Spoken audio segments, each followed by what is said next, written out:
Doctor Baba Saheb Ambedkar ने बताया, पूरी संविधान सभा को बताया कि तथागत बुद्ध के समय पर 15 गणराज्य थे भारत में। गुप्त मतदान से राजा चुना जाता था। राज्य के अंदर निर्णय संघ की संगति लगती थी, उसमें विचार विमर्श करके बहुमत से फैसले होते थे। इसका मतलब प्रजातंत्र तो भारत में, भारत के इतिहास में पहले से था, लेकिन उसके बाद भारत अनेकों बार गुलाम हुआ। आज फिर से भारत आजाद होने वाला है। अंग्रेज जाने वाले हैं, लेकिन उनके जाने के बाद भारत कितने दिन आजाद रहेगा, भारत के लोगों की आजादी कितने दिन तक सुरक्षित रहेगी, इस पर मुझे संदेह है। भारत एक सशक्त राष्ट्र के रूप में तैयार होगा, एकजुट होगा, मुझे इस पे संदेह नहीं है। लेकिन भारत एकजुट रहेगा, आजाद बना रहेगा, लोगों की आजादी बरकरार रहेगी, इस पे मुझे संदेह है। 25 नवंबर 1949 को संविधान सभा के सामने उन्होंने 2 चिंताएं जाहिर की, जो भारत की आजादी को लेकर चिंता थी। पहली चिंता उनकी यह थी, जिस दिन भारत के लोग धर्म को देश से ऊपर मानने लगेंगे, उस दिन भारत की आजादी खतरे में चली जाएगी। और दूसरी उन्होंने कही थी, जिस दिन भारत के लोग भारत के किसी नेता के प्रति इतने अधिक समर्पित हो जाएंगे, इतने अंधभक्त हो जाएंगे कि अपने जीवन के फैसले लेने का संपूर्ण अधिकार उस नेता को सौंप देंगे, उस दिन वो नेता तानाशाह बन जाएगा। और उस दिन पेपर पे तो भारत आजाद होगा, पेपर पे तो भारत के लोगों की आजादी होगी, लेकिन हकीकत में भारत के लोग उस दिन अपनी आजादी खो देंगे। मुझे आज डॉक्टर बाबा साहेब अंबेडकर जी की वो दोनों चिंताएं सच साबित होती दिख रही हैं। क्योंकि आज भारत में बहुत बड़ी मात्रा में लोग धर्म को देश से भी ऊपर मानने लगे हैं, भारत से ऊपर मानने लगे हैं, और नेताओं के प्रति अंधभक्त हो गए हैं। अपने सारे फैसले, चाहे वो उनके खिलाफ ही क्यों न ले रहे हों, उसके बावजूद उनके भक्त बने हुए हैं। इसका मतलब भारत के लोगों की आजादी खतरे में है।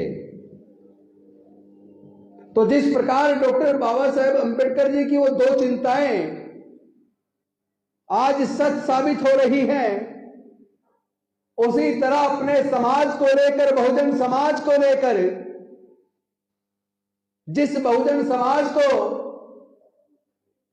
धर्मशास्त्रों की वजह से 3500 साल तक पढ़ने लिखने से वंचित रखा गया, संपत्ति से वंचित रखा गया, व्यापार से वंचित रखा गया, मानवता के दर्जे से वंचित रखा गया, लेकिन डॉक्टर बाबा साहेब अंबेडकर की कुर्बानी की वजह से उस बहुजन समाज को, जिसकी संख्या 85% से ज्यादा है, उसको मानवता का दर्जा भी मिला, उसके पढ़ने के रास्ते भी खुले, उसके नौकरी के रास्ते भी खुले, उसके व्यापार के रास्ते भी खुले, उसके जीवन में भी खुशहाली आनी शुरू हुई।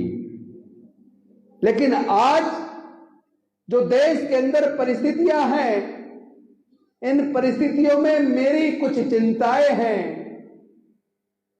आने वाले समय में हमारे बच्चे पढ़ पाएंगे, मुझे संदेह है। हमारे लोगों की नौकरियां आने वाले समय में लग पाएंगी,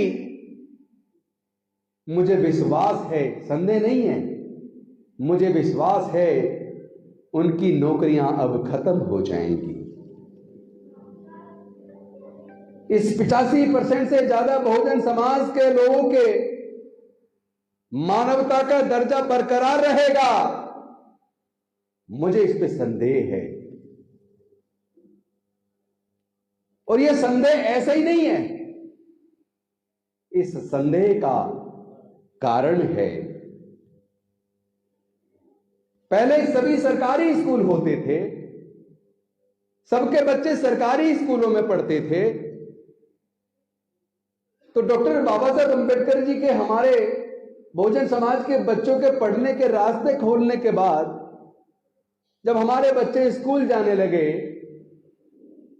स्कूल में बेशक हमारे बच्चों के साथ पक्षपात होता था, लेकिन टीचर सबको पढ़ाता तो एक जैसा था। जिस बच्चे के अंदर लगन होती थी, जो बच्चे प्रतिभाशाली होते थे, वो बच्चे उन्हीं सरकारी स्कूलों से पढ़कर जज, engineer, doctor, collector, scientist, professor और न जाने कितनी ऊंची ऊंची कुर्सियों पर पहुंच गए। और बाबा साहेब के दिए रिजर्वेशन की वजह से हमारे लोग एमपी, एमएलए, मंत्री, निगम पार्षद, जिला पंचायत और ग्राम प्रधान के रूप में भी जीतने लगे, सत्ता में भागीदार बने। लेकिन पिछले करीब 30 से 40 सालों में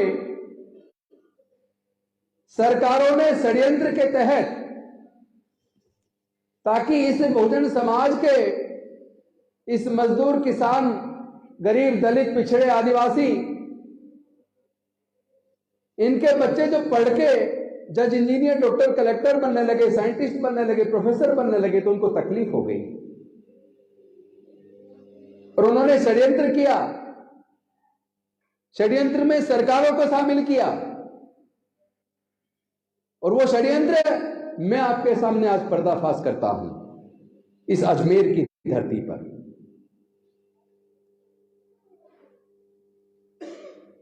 वो सच्चाई यह है कि जो बाबा साहब ने जब रास्ता खोला और हमारे बच्चे पढ़ लिख कर आगे आने लगे, तो उन्हें तकलीफ होने लगी कि आज दलितों के बच्चे, आदिवासियों के बच्चे, गरीबों के बच्चे, पिछड़ों के बच्चे, मजदूरों के बच्चे, किसानों के बच्चे हमारे बगल में बैठने लगे हैं, हमारे ऊपर अफसर बन के आने लगे हैं। अगर इसी तरह गरीबों के बच्चे पढ़ेंगे तो एक तरफ तो हमारे बच्चों के सामने कंपटीशन खड़ा हो जाएगा और दूसरी तरफ हमारी फैक्ट्रियों में सस्ते मजदूर कहां से आएंगे। यहीं से उन्होंने सरकारों को इसमें शामिल करके, षड्यंत्र करके धीरे धीरे सरकारी स्कूलों को कमजोर करना शुरू किया और प्राइवेट स्कूल खोलने शुरू कर दिए, प्राइवेट कॉलेज खोलने शुरू कर दिए।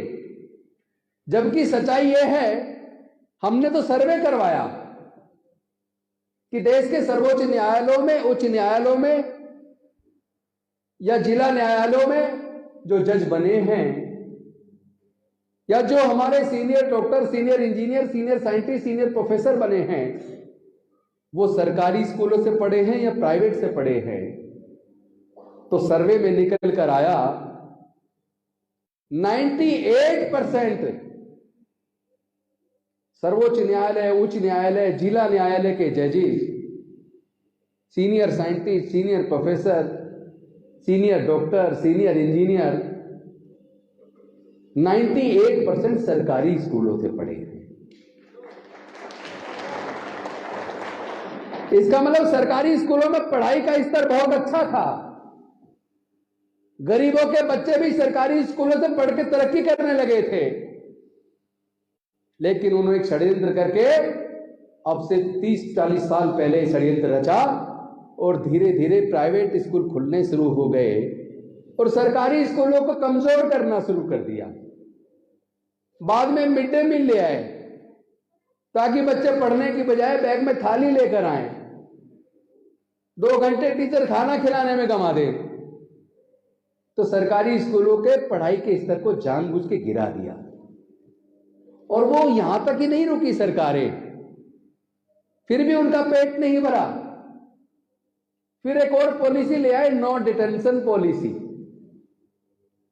यानी किसी भी बच्चे को फेल मत करो, 1ली से 8वीं तक ऐसे ही पास कर दो। अब बच्चा 1ली से 8वीं तक बिना पढ़े पास होने लगा, उसने कुछ सीखा ही नहीं, वो ना लिखना सीखा ना पढ़ना सीखना, और 8वीं तक लगातार पास होकर 9वीं में चला गया। अब जब उसे कुछ आता नहीं, 9वीं में कानून बना दिया बच्चे को एग्जाम देना, और जो बच्चा फेल हो जाए उसे स्कूल से निकाल दो। अब नो डिटेंशन पॉलिसी की वजह से 1ली से 8वीं तक बच्चा ऐसे ही पास हो गया, बिना कुछ सीखे, बिना कुछ पढ़े, बिना कुछ लिखे। अब 9वीं में जाके वो फेल होता है और उसके बाद स्कूल से बाहर। तो इससे एक समस्या और पैदा हो गई, जो बच्चा 9वीं में फेल हो के स्कूल से बाहर चला गया, एक तरफ उसकी उम्र बढ़ रही है, उसकी जरूरतें बढ़ रही हैं, इस लायक हो नहीं पाया पढ़ के कि रोजगार मिल सके, वो डिप्रेशन में जाता है, डिप्रेशन की वजह से फिर नशे का शिकार हो जाता है, और फिर नशे की पूर्ति के लिए पहले अपने घर में चोरी करता है, फिर पास पड़ोस में करता है।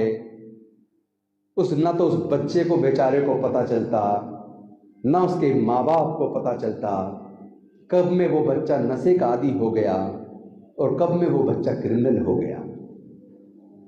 इस तरीके से हमारे गरीब बच्चों के भविष्य के साथ खिलवाड़ सरकारों ने स्वयं किया।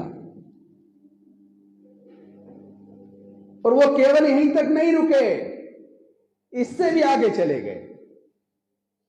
एक तरफ सरकारों की योजना थी कि लड़कियां स्कूलों में पढ़ने, कॉलेज में पढ़ने इसलिए नहीं जाती क्योंकि स्कूल और कॉलेज दूर जाना पड़ता है, हर गांव में स्कूल नहीं थे।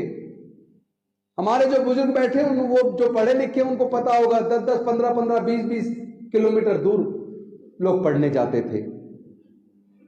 इतने दूर स्कूल होने की वजह से लड़कियां ज्यादातर पढ़ाई प्राइमरी में ही छोड़ देती थी, या तो पढ़ती नहीं थी या प्राइमरी 8वीं 10वीं तक छोड़ देती थी। और पुरुष भी, बड़ी मात्रा में लड़के भी दूर स्कूल की वजह से गरीबों के बच्चे छोड़ के वो अपने मजदूरी में लग जाते थे। तो सरकारों ने एक समय था जब सरकारों ने तय किया गांव गांव में स्कूल खोलने हैं ताकि लड़कियां भी लड़के भी पढ़ने लगे।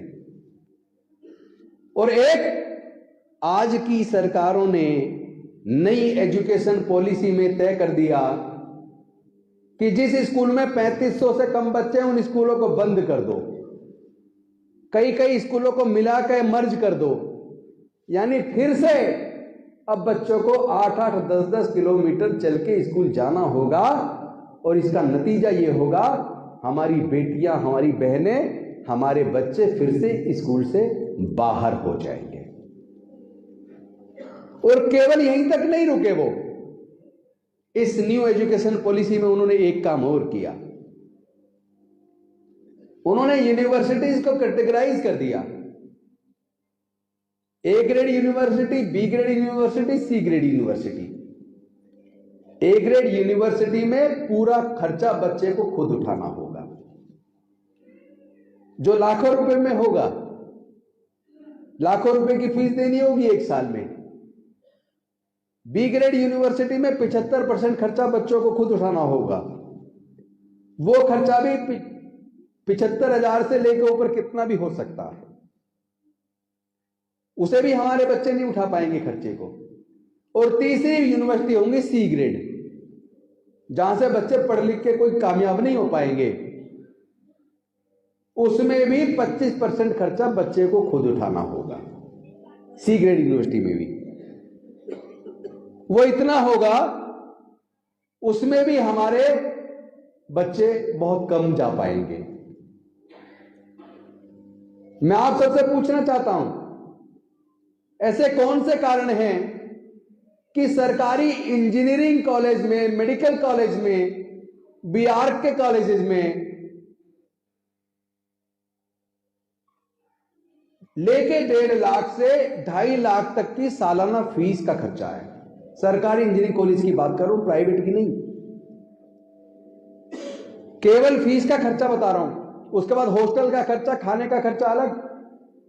यानी अगर आपको एक बच्चे को इंजीनियर बनाना है, उसको बैचलर ऑफ इंजीनियरिंग करवानी है, बच्चे में काबिलियत है, मेहनत मशक्कत करके वो उसने क्वालिफाई भी कर लिया, और आजकल तो बिना कोचिंग के क्वालिफाई भी नहीं कर पाते। तो पहले तो लाखों रुपए कोचिंग में लगाओ।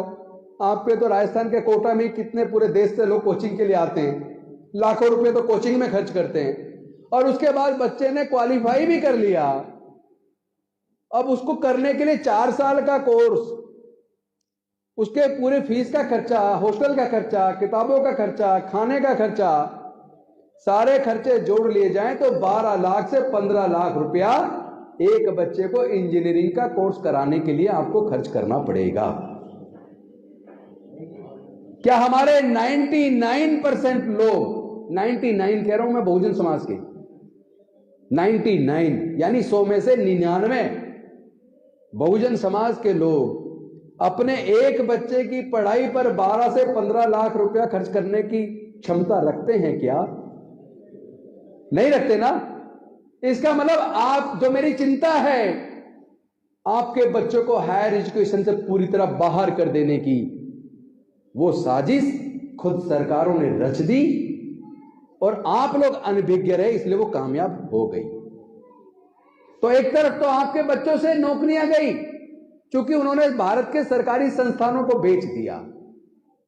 इंडियन रेलवेज बेच दिया, एयर इंडिया बेच दिया, एयरपोर्ट बेच दिए, बैंक बेच दिए, इंश्योरेंस कंपनियां बेच दी, पेट्रोलियम कंपनियां बेच दी, गैस कंपनियां बेच दी, आईटीडीसी के होटल बेच दिए, बाल्को बेच दिया, नालको बेच दिया। एक एक करके भारत सरकार की नवरत्न कंपनियों को इन्होंने बेच दिया। और जो बिक गया, जो प्राइवेटाइज हो गया, वहां आपके बच्चों की नौकरी का रास्ता बंद। क्योंकि कई बच्चे हमसे मिले, जो बच्चे बहुत हायर एजुकेशन से, जाने माने इंस्टीट्यूट से इंजीनियरिंग करके आए, वो लोग इंटरव्यू देने गए ऐसे प्राइवेट फर्म में, उनसे पूछा इंटरव्यू नाम बताओ।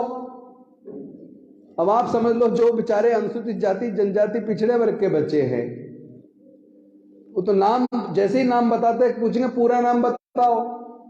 पूरा नाम का मतलब पूछने का है उसकी जाति पूछना, और जैसे ही पूरा नाम बताता है, इंटरव्यू लेने वाले का एकदम चेहरे के हाव भाव बदल जाते हैं, और वो फिर उस बच्चे को कहता है ठीक है आपका इंटरव्यू हो गया, आपको सूचना दी जाएगी।